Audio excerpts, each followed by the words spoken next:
Welcome प्यारे बच्चों। Engineers gateway के यूट्यूब प्लेटफॉर्म पर मैं ललित राठी आपका स्वागत करता हूं। और जैसा कि आप जानते हैं, यहाँ पर हम फंडामेंटल ऑफ इलेक्ट्रॉनिक्स इंजीनियरिंग में आज का जो हमारा टारगेट है वो है हमारा target ripple factor in half wave and full wave rectifier. यानी कि हमने हाफ वेव और फुल वेव रेक्टिफायर दोनों टॉपिक पढ़े हैं, जिसमें हम क्या करते हैं, एसी कंपोनेंट को डीसी कंपोनेंट में चेंज करते हैं। लेकिन क्या होता है, जब हम हाफ वेव या फुल वेव रेक्टिफायर का यूज करते हैं और एसी कंपोनेंट्स को चेंज करते हैं डीसी कंपोनेंट्स में, तो जब हमें आउटपुट पर डीसी कंपोनेंट मिलते हैं तो उसमें कुछ अमाउंट में आपके एसी कंपोनेंट भी अवेलेबल रहते हैं। That's called the ripple. और उसी को हम या उस रिपल फैक्टर को ही हम कैलकुलेट करेंगे आज for the half wave and full wave rectifier. तो ये आपका यूनिट फर्स्ट का टॉपिक है, जो इम्पॉर्टेंट टॉपिक है एग्जाम के पॉइंट ऑफ व्यू से, और एग्जाम में पूछा भी गया है इसका डेरिवेशन। तो इसलिए मैंने इस टॉपिक को एग्जाम के टाइम के लिए होल्ड करके रखा हुआ था। अब हम इस टॉपिक को यहाँ पर कवर करेंगे। इससे पहले हमने यूनिट फर्स्ट कंप्लीटली कवर कर ली है। तो आइए चलिए, तो क्वेश्चन के फॉर्म में अगर हम देखें तो रिपल फैक्टर क्या कहता है। रिपल फैक्टर कहता है define the ripple factor and what is the value of ripple factor for half wave and full wave rectifier. मतलब रिपल फैक्टर को डिफाइन करना है, फिर रिपल फैक्टर कैलकुलेट करना है for the half wave as well as the for the full wave rectifier. तो चलिए सबसे पहले हम रिपल फैक्टर को जान लेते हैं। रिपल फैक्टर होता क्या है। The ripple factor indicates the ratio of root mean square, यानी कि RMS value of the AC component. जो एसी कंपोनेंट है उसमें जो रूट मीन स्क्वायर वैल्यू है, यानी कि आरएमएस वैल्यू है, उसका ratio of the output voltage. जो आउटपुट वोल्टेज है किसके साथ, डीसी कंपोनेंट के साथ। ठीक है, तो वो आपका रिपल फैक्टर कहलाता है। अगर हम इसको डिफाइन डिनोट करते हैं स्मॉल आर से, तो तब क्या हो जाएगा, small R equals to the RMS value of the AC component of the output voltage. यानी कि आउटपुट पे जो आपको वोल्टेज मिला है या आउटपुट जो आपको मेजर की है आपने लोड पर, तो उसमें कितने एसी के कंपोनेंट हैं उनका RMS value to the DC component of the output voltage. और उस आउटपुट वोल्टेज में डीसी कंपोनेंट्स कितने हैं, उन दोनों का जो रेशो है वो आपका रिपल फैक्टर कहलाता है। ठीक है, अगर मैं वोल्टेज की फॉर्म में लिखूं तो V R R M S upon V D C हो जाएगा। वहीं पर अगर मैं इसी को करंट की फॉर्म में लिखना चाहूं तो ripple factor equals to I R R M S upon I D C. क्योंकि हमें पता है V equals to I R होता है, तो अगर वोल्टेज की फॉर्म में है तो ये हो जाएगा रिपल फैक्टर, और अगर करंट की फॉर्म में है तो ये हो जाएगा रिपल फैक्टर। ठीक है, अब यहाँ पर V R R M S क्या है, the R M S value of the A C component of the output voltage. अगर हम आउटपुट वोल्टेज की फॉर्म में ले रहे हैं तो वहां पर आरएमएस वैल्यू किसका, एसी कंपोनेंट का, उस आउटपुट वोल्टेज में वो वी आर आरएमएस से हम डिनोट कर रहे हैं। वहीं पर वीडीसी क्या है, द एवरेज या DC value of the output voltage. जो आउटपुट वोल्टेज है उसका एवरेज या डीसी वैल्यू जो है वो वीडीसी से हमने डिनोट किया है। Same as it is I R M S क्या हो जाएगा, R M S value AC components की जब हम आउटपुट करंट की फॉर्म में मेजर कर रहे हैं। वैसे ही यहाँ पर आईडीसी हो जाएगा एवरेज या फिर DC value of the output current. तो ये आपका रिपल फैक्टर के बारे में हो जाता है। उसकी डेफिनेशन हो गई, उसका फॉर्मूला हो गया, और वहाँ पर जो भी फॉर्मूले में हमने इंडिकेशन या फिर वेरिएबल्स यूज किए हैं उनके बारे में यहाँ पर आपको क्लियर हुआ होगा।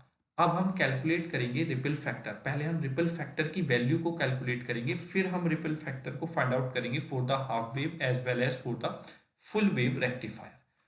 तो यहाँ पर लिखेंगे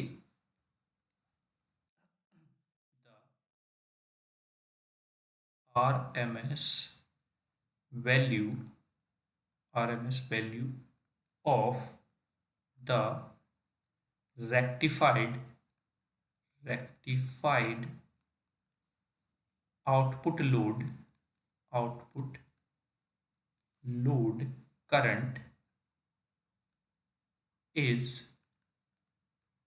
given by, यानी कि अगर हम RMS वैल्यू को फाइंड आउट करें किसकी, रेक्टिफाइड आउटपुट की जो लोड करंट है उसमें, तो हमें क्या मिलता है, I R M S equals to होता है स्क्वायर रूट ऑफ IDC का स्क्वायर प्लस IRRMS का स्क्वायर। क्लियर है? ठीक है, तो मतलब कहने का ये है कि जो रेक्टिफाइड आउटपुट लोड करंट है उसकी आरएमएस वैल्यू जो होगी वो ये हो जाएगी। तो हम यहाँ पर अगर दोनों तरफ आईडी से डिवाइड कर दें, then we get by dividing through IDC on both sides of above equation, then अगर हम डिवाइड करें आईडीसी से तो IRMS upon IDC equals to square root में जाएगा अंदर, है ना। तो यहाँ पर क्या हो जाएगा, ये IDC का स्क्वायर प्लस IRRMS का स्क्वायर अपॉन IDC का स्क्वायर। ठीक है, चूंकि हम आईडी से डिवाइड कर रहे हैं और इधर स्क्वायर रूट है, तो स्क्वायर रूट के अंदर अगर हम लेकर जाएं तो आईडीसी का स्क्वायर हो जाएगा। और अगर मैं इसको फर्दर सॉल्व आउट करूं और दोनों पार्ट्स में डिवाइड कर लेता हूं तो आईडीसी अपॉन आईडीसी का स्क्वायर हो जाएगा 1 प्लस यहाँ पर हम लिखेंगे IR ब्रैकेट में RMS और अपॉन में IDC और फिर उसका पूरा होल का स्क्वायर, ये स्क्वायर रूट में बंद रहेगा। चूंकि हमें क्या चाहिए, रूट मीन स्क्वायर की वैल्यू, और IRRMS अपॉन IDC अभी हमने डेफिनेशन पढ़ा है, तो ये आपका रूट मीन स्क्वायर वैल्यू हो जाएगी। तो मतलब हमें ये वैल्यू फाइंड आउट करनी है, तो इसके लिए हम क्या करेंगे, दोनों तरफ स्क्वायर कर देंगे।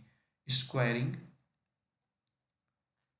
On square on both sides of above equation, then we get, अगर हम दोनों तरफ स्क्वायर कर देते हैं तो हमें क्या मिलता है, हमें मिलता है IRMS अपॉन IDC का होल स्क्वायर इक्वल्स टू, ये स्क्वायर रूट हट जाएगा इधर, और 1 प्लस IRRMS अपॉन IDC इसका पूरे का होल स्क्वायर। हमें वैल्यू चाहिए इसकी, तो हम इसको एक तरफ रोकते हैं, that means IRRMS upon IDC equals to, ये 1 माइनस जाकर इधर हो जाएगा, तो ये हो जाएगा IRMS अपॉन IDC का होल स्क्वायर माइनस ये हो जाएगा 1, और ये रहेगा आपका स्क्वायर रूट में वैल्यू। तो ये आपका हो जाता है IRMS अपॉन IDC की वैल्यू, और यही आपका रिपल फैक्टर होता है। ठीक है, तो अगर मैं बात कहूँ तो रिपल फैक्टर आपका क्या मिला यहाँ से, hence ripple factor is given as, mathematically अगर हम बात करें तो रिपल फैक्टर को हम डिनोट करते हैं स्मॉल r से, equals to IRRMS upon IDC ये गिवन है, और इसकी वैल्यू क्या आई है, स्क्वायर रूट में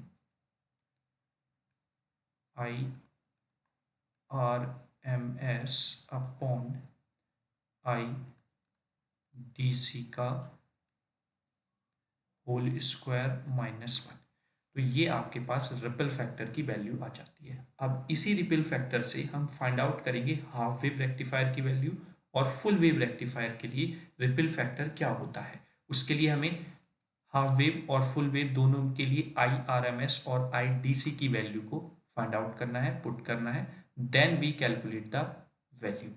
ठीक है, तो चलिए यहाँ पर हम लिख लेते हैं, एक सेकेंड मैं पेन का कलर चेंज कर लेता हूँ। ठीक है, यहाँ पर हेडिंग लिखेंगे ripple factor for a half wave rectifier. ठीक है, हाफ वेव रेक्टिफायर के लिए हम यहाँ पर क्या कर रहे हैं, फाइंड आउट करेंगे रिपल फैक्टर की वैल्यू। ठीक है, चलिए अब हमें कलर चेंज कर लेते हैं, एक सेकेंड। हाँ जी, अच्छा, ठीक है। तो लिखेंगे we know that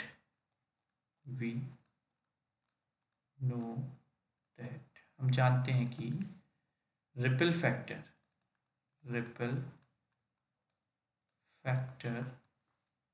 is expressed as R equals to I R RMS upon I DC equals to square root of I RMS upon I DC का होल स्क्वायर माइनस 1। ठीक है, ये होता है। हम यहाँ पे लिखेंगे चूंकि फोर हाफ वेव रेक्टिफायर के लिए जो IDC होता है वो क्या होता है, IM अपॉन पाई। ठीक है, और IRMS, जबकि IRMS क्या होता है, IRMS equals to RMS value of load current, यानी कि लोड करंट की जो RMS वैल्यू है वो IRMS होता है। अब ये हाफ वेव रेक्टिफायर के लिए IDC जो है वो IM अपॉन पाई क्यू है, उसके लिए हम इसकी वेव फॉर्म बनाते हैं जो आउटपुट पर हमें वेव फॉर्म मिलती है। अगर आप ध्यान से देखें तो कुछ इस तरीके से आपको हाफ वेव रेक्टिफायर में आउटपुट देखने को मिलती है, लाइक दैट। ये हो गया 0, this is pi, this is 2 pi, this is 3 पाई। मतलब कहने का ये है कि पहली जो साइकिल है उसके लिए पॉजिटिव हाफ साइकिल, सपोज हमारा जो हाफ वेव रेक्टिफायर है वो positive type half wave rectifier है, तो पॉजिटिव हाफ साइकिल पर आपको आउटपुट मिलेगी और नेगेटिव हाफ साइकिल पे 0 रहेगा, फिर नेक्स्ट पॉजिटिव हाफ साइकिल पर आपको आउटपुट मिल जाएगा। तो ये आपका है, और ये आपकी आई मैक्सिमम वैल्यू है, क्योंकि पहली साइकिल यानी कि एक साइकिल 0 से पाई के लिए वैल्यू मिल रही, तो I M equals to IDC equals to IM by pi हो जाएगा यहाँ पर वैल्यू। तो IDC की वैल्यू आ गई। अब हम यहाँ पर IRMS निकालेंगे for the half wave rectifier. तो यहाँ पर लिखेंगे the RMS value of load current is, वो क्या होती है, IRMS equals to square root में वैल्यू 1/2 पाई, और लिमिट चूंकि आपकी कहाँ से रहेगी, 0 से 2 पाई रहती है पूरी साइकिल के लिए, है ना। और ये हो जाएगा लोड करंट IL का square into D omega T angular frequency के साथ। ये आपकी IRMS की वैल्यू होती है। ये इक्वेशन हो गया, सपोज ये हमने फर्स्ट इक्वेशन मान लिया है। ठीक है, ये हमारा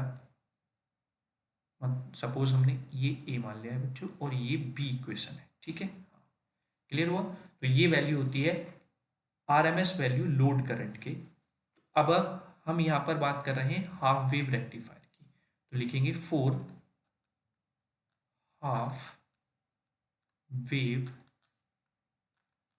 रेक्टिफायर। मैंने जैसा भी आपको बताया था कि हाफ वेव रेक्टिफायर में अगर हमारा positive type half wave rectifier है तो जो IL है यहाँ पर वो क्या हो जाएगा, IL हो जाएगा IM sine omega T.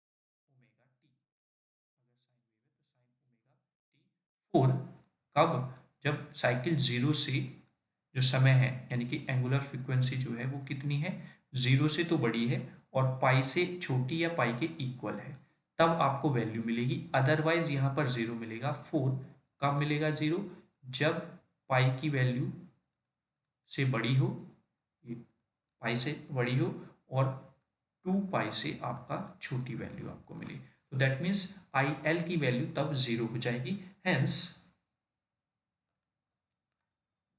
I R M S equals to, अब यहाँ पर I R M S equals to क्या हो जाएगा, अगर मैं यहाँ पर स्क्वायर रूट लगाता हूँ अपॉन 2 पाई, और ये आपकी लिमिट हो जाएगी 0 से पाई, 0 से पाई आई एम का square sine square omega T D omega T, ठीक है, प्लस 1/2 पाई, ये दोनों में कॉमन है तो ये हो जाएगा आपका पाई से 2 पाई सॉरी, और ये वैल्यू है 0 into D omega T.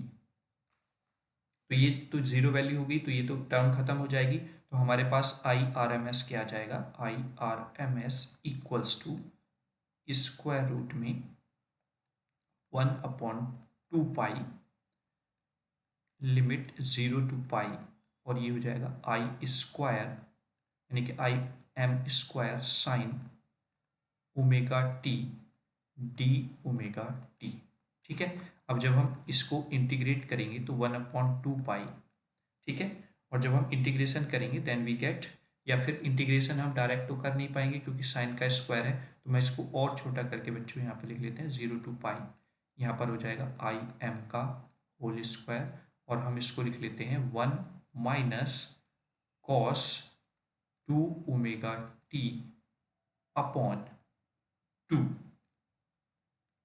Into D omega T.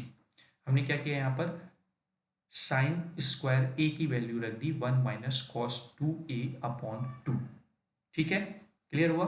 चलिए अब ये स्क्वायर रूट में अंदर एज इट इज रहेगा, ठीक है। चलिए अब हमारे पास आई आर एम एस जो होगा तो वो क्या हो जाएगा, स्क्वायर रूट के अंदर, क्योंकि आई एम स्क्वायर कॉन्स्टेंट है तो आई एम स्क्वायर अपॉन 2 पाई, ये वैल्यू आपकी रहेगी आई एम स्क्वायर अपॉन 2 पाई, चूंकि आपका आई एम जो है वो एक कांस्टेंट वैल्यू है। अब हमें जो इंटीग्रेशन करना है वो 1 माइनस कॉस 2 ओमेगा टी का इंटीग्रेशन यहाँ पर कर देना है। तो जब हम इंटीग्रेशन करेंगे तो चूंकि ये क्या है 1 है ना, और ये 2 भी कांस्टेंट है तो मैं इस 2 को भी यहाँ पर लिख लेता हूँ, तो ये आपका 4 हो जाएगा, ठीक है, क्लियर हुआ। अब हमारे पास जो बचेगा वो 1 माइनस कॉस 2 ओमेगा टी बचेगा। तो जब 1 का आप इंटीग्रेशन करेंगे with respect to omega T then you get omega T minus, फिर आप कॉस का करेंगे तो कॉस का होता है साइन 2 ओमेगा टी अपॉन, क्योंकि ओमेगा टी के रेस्पेक्ट में हो रहा है तो यहाँ पर केवल 2 बचेगा, और अब आपकी जो लिमिट हो जाएगी वो 0 से कितनी हो जाएगी बच्चों, पाई हो जाएगी, ठीक है, क्लियर यहाँ तक। आई होप यहाँ पे कोई समस्या नहीं होगी। मतलब कहने का ये है कि हमने इस 2 को भी बाहर ले लिया तो ये 4 हो गया, आई एम स्क्वायर भी बाहर आ गया तो आई एम स्क्वायर अपॉन 4 पाई हो गया ब्रैकेट। अब हमारे पास है 1 माइनस कॉस 2 ओमेगा टी।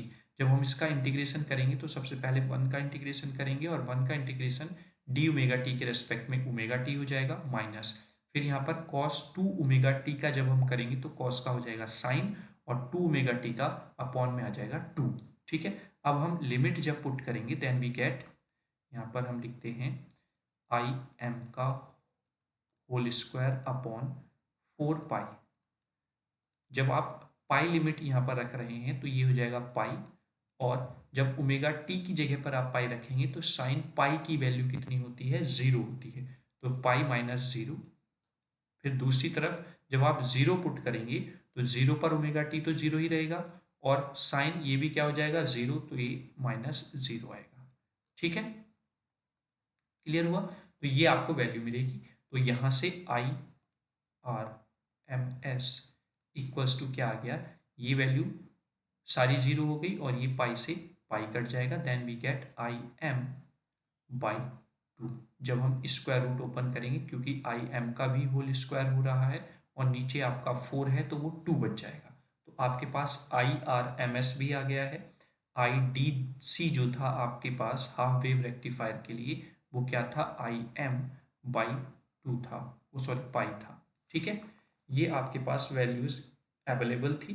तो अब आपको पता है रिपल फैक्टर क्या होता है, R equals to square root of I R M S upon I D C, इसका पूरा होल स्क्वायर माइनस वन, ये रहता है। तो आप यहाँ पर दोनों वैल्यूज पुट कर देंगे तो आपका रिपल फैक्टर की वैल्यू आ जाएगी for the half wave rectifier. चलिए पुट कर लेते हैं। Now putting the value of I RMS and IDC, then we get ripple factor for half wave rectifier। Half wave rectifier के लिए आपके पास आ जाएगी रिपल फैक्टर की वैल्यू। तो I R for the half wave rectifier equals to क्या हो जाएगा, square root में आई आर एम एस की वैल्यू है I M by two upon I D C की वैल्यू है आई एम अपॉन पाई, और फिर इसका है होल स्क्वायर माइनस ये हो जाएगा one.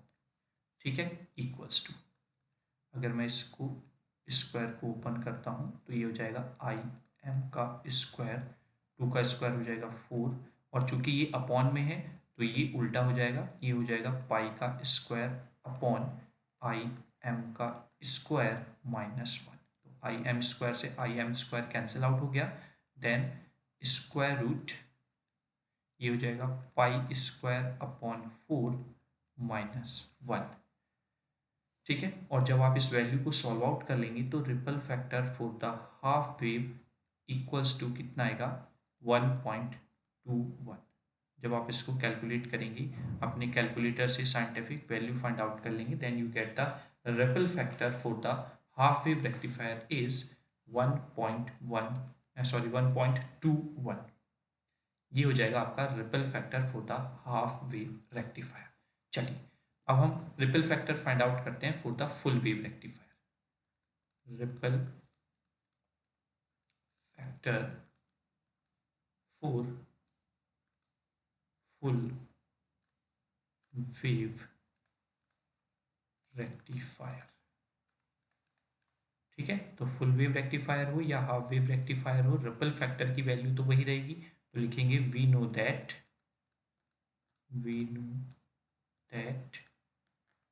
Ripple factor R equals to square root of I R M S upon I D C का whole square minus one.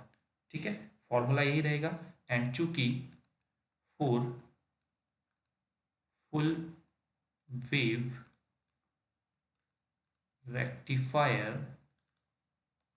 Full wave rectifier के लिए जो आई डी सी होगा वो क्या हो जाएगा बच्चों, टू टाइम्स हो जाएगा, क्योंकि यहाँ पर आपको cycle for the half wave as well as for the full wave देखने को मिलती है। ठीक है, तो इसलिए हो जाएगा two times of I M upon pi. ठीक है, और I R M S value कैसे फाइंड आउट करेंगे, we know that I R M S value का फॉर्मूला हमें पता है क्या होता है, I R M S equals to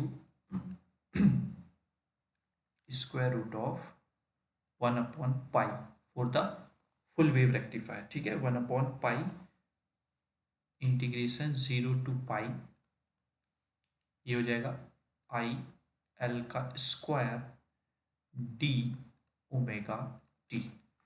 clear, यहाँ पर चूंकि आई एल जो है वो क्या रहेगा, I am sine omega T, और किस साइकिल के लिए रहेगा, वो पूरी साइकिल के लिए रहेगा, यहाँ पर टी और ये जाएगा आपका पाई तक। ठीक है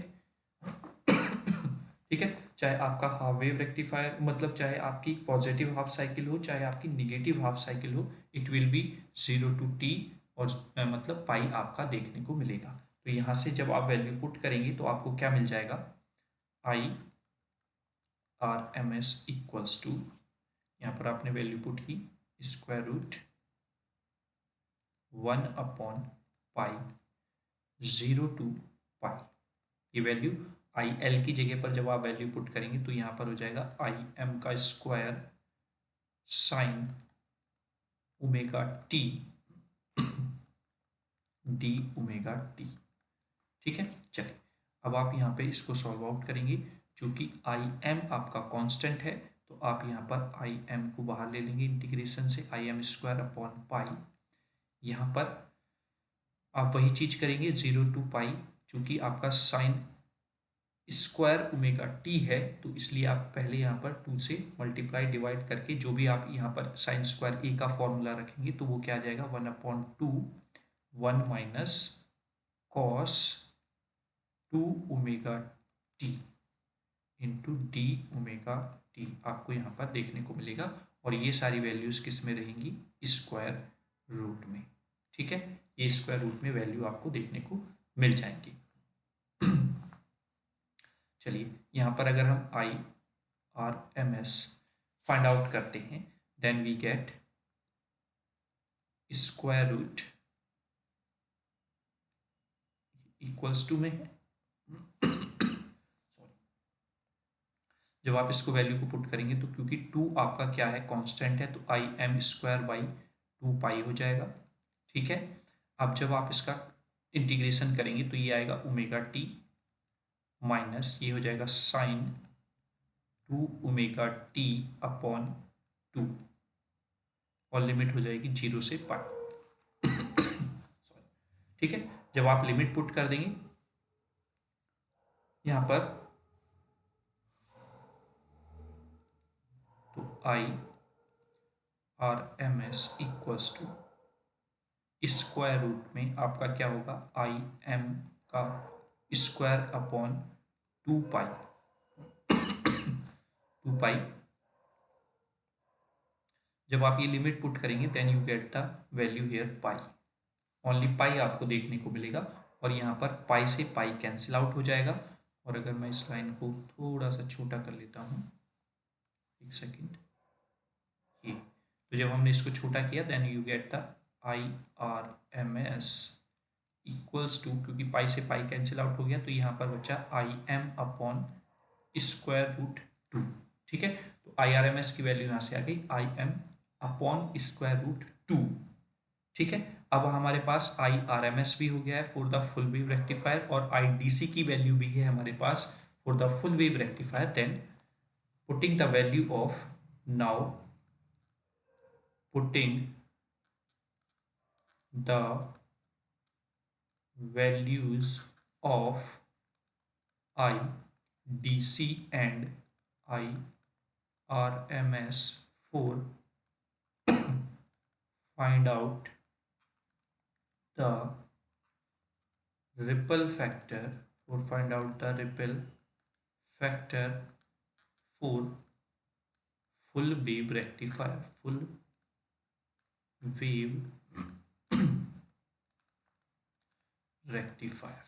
तो फुल वेव रेक्टिफायर क्या के लिए रिपल फैक्टर क्या हो जाएगा, R for the full equals to square root, यहाँ पर आपको वैल्यू क्या है आपके पास आई आर एम एस की I M upon square root of 2 upon यहाँ पर आई डी सी की वैल्यू क्या है 2 times of I M by pi. इसका यहाँ पर हो जाएगा क्या, होल स्क्वायर माइनस 1। ठीक है, जब हम इसको ओपन करेंगे ब्रैकेट को यानी कि स्क्वायर को ओपन करेंगे तो यहाँ पर हो जाएगा आई एम का स्क्वायर और ये हो जाएगा 2 इंटू यहाँ पर हो जाएगा पाई स्क्वायर अपॉन 4 आई एम का स्क्वायर। आई एम स्क्वायर से कैंसिल आउट माइनस 1, तो यहाँ पर आपको मिलेगा क्या, स्क्वायर रूट में pi square upon 8 minus 1। After solving the value full wave rectifier के लिए जो रिपल फैक्टर होगा वो हो जाएगा आपका 0.482।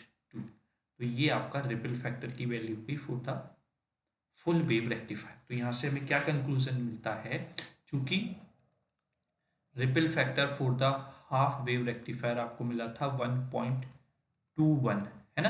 अभी हमने जब पीछे फाइंड आउट किया था तो for the half wave rectifier 1.21 value आपको देखने को मिली थी। तो यहाँ से इट इज क्लियर दैट, तो यहाँ से हमें क्या क्लियर हुआ, the ripple factor of a full wave rectifier, full wave rectifier के लिए क्या है, is 0.482 while it is 1.21 for half wave rectifier, यानी कि हाफ वेव रेक्टिफायर के लिए जो वैल्यू है वो 1.21 दी हुई है। तो मतलब कहने का ये है कि 0.42 जो है वो बहुत ही स्मॉलर है than the half wave rectifier. That means जो फुल वेव रेक्टिफायर है वो वाइडली यूज्ड होता है। Hence full wave rectifier is widely used।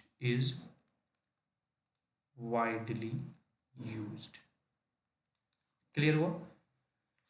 तो ये आपकी रिपल फैक्टर की वैल्यू हो गई for the half wave rectifier as well as for the full wave rectifier. I hope आपको दोनों टाइप के जो भी रिपल फैक्टर फाइंड आउट कराएगा हाफ वेव या फुल वेव रेक्टिफायर के लिए, वो आप बहुत ही इजी वे में आसानी से कर सकते हैं, कोई भी समस्या आपको नहीं होगी। अब आपसे कोई पूछता है कि क्यों किया जाता है, क्योंकि यहाँ पर रिपल फैक्टर की जो वैल्यू है फॉर द हाफ वेव आपको ज़्यादा देखने को मिलती है, यानी कि ज़्यादा रिपल्स यहाँ पर देखने को मिलते हैं as compare to the full wave rectifier. तो रिपल ज़्यादा देखने को मिलेंगे, दैट मीन्स जो आउटपुट आपको मिलनी थी एसी से डीसी, उस डीसी में ज़्यादा कंपोनेंट्स हैं एसी के in the half wave rectifier. तो दैट मीन्स इस वजह से full wave rectifier widely use होता है। ठीक है, तो ये आपके डेरिवेशन थे दोनों के लिए, ripple factor for the half wave as well as for the full wave rectifier. तो आपको सेशन कैसा लगा उसके लिए आप कमेंट बॉक्स में कमेंट जरूर करेंगे और ज़्यादा से ज़्यादा वीडियो को शेयर करेंगे, क्योंकि अब आपकी एग्ज़ाम डेट आ चुकी है, तो जिससे कि ज़्यादा से ज़्यादा बच्चे इस वीडियो का लाभ उठाएं और इस इम्पोर्टेंट टॉपिक को जो आपका पूछा जाता है उसको पक्का कर लें और अपने अच्छे मार्क्स इस सब्जेक्ट में गेन करें। तो चलिए इसी तरीके से एग्ज़ाम को पॉइंट ऑफ व्यू करके हम और भी इम्पोर्टेंट टॉपिक्स आगे कवर करेंगे। तब तक के लिए जय हिंद, जय भारत।